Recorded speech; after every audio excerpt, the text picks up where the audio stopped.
zemra e penduar i ka disa kushte në mënyrë që të pranohet tek Zoti, në mënyrë që të pastrohet, në mënyrë që të filtrohet.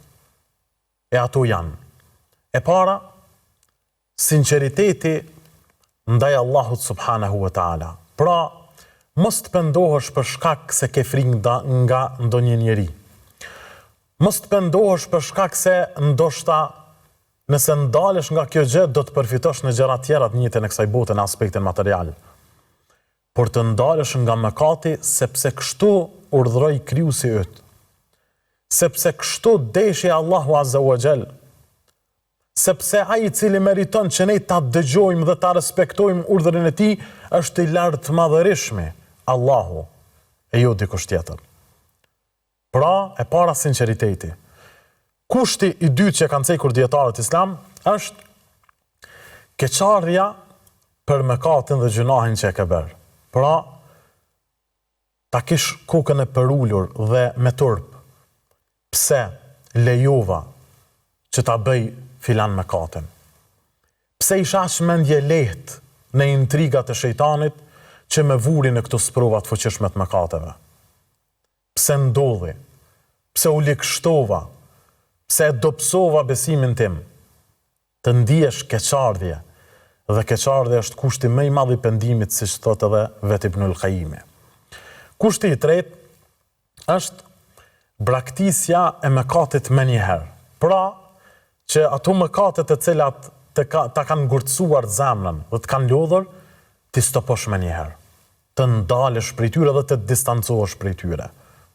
Përndryshe, nëse vazhdon ato, nuk ka sens që ti ngritësh duart lart dhe të thuash o Zot më fal. E katërta, të kesh një vullnet të qelekt se më kurrë nuk do të kthehesh në ato mëkate.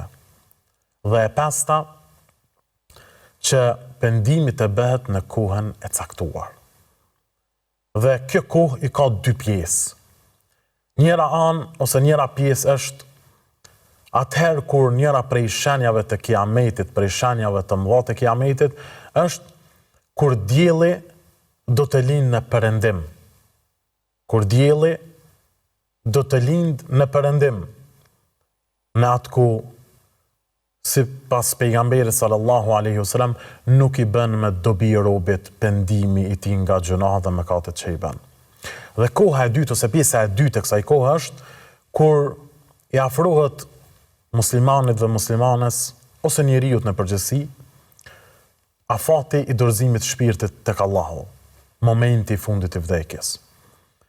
Kur e kupton realitetin e kësaj bote, kur e sheh me sytë e tij me laçën e vdekjes dhe thot tash unë pendova. Allahu azza wa jall në këtë moment të dorëzimit të shpirtit nuk e pranon pendimin. Ashtu siç nuk e pranoi edhe për Firaunin, i cili e persekutoi dhe luftoi Musën dhe tha ana rabbukumul a'la, unë jam Zoti juaj.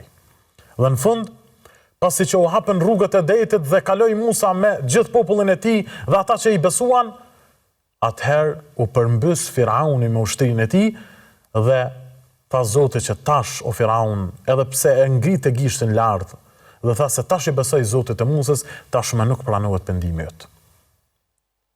Dhe Allah azza wa jall thot për ata që do të jenë këtë gjendje prej besimtarëve, wa laysat at-taubatu lilladhina ya'maluna sayyi'at hatta idha hadara ahaduhum al-maut qala inni tubtu al-an.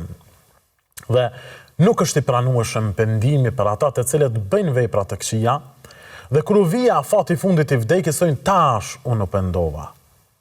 Allah azza wa jall nuk e pranon pendimin e tyre. Andaj, para se të na vijë kjo kohë ose këto dy kohra të ndryshme, pendohu tek Allahu azza wa jall për mëkatet dhe gjunahet që i ke bërë, para se të jetë vën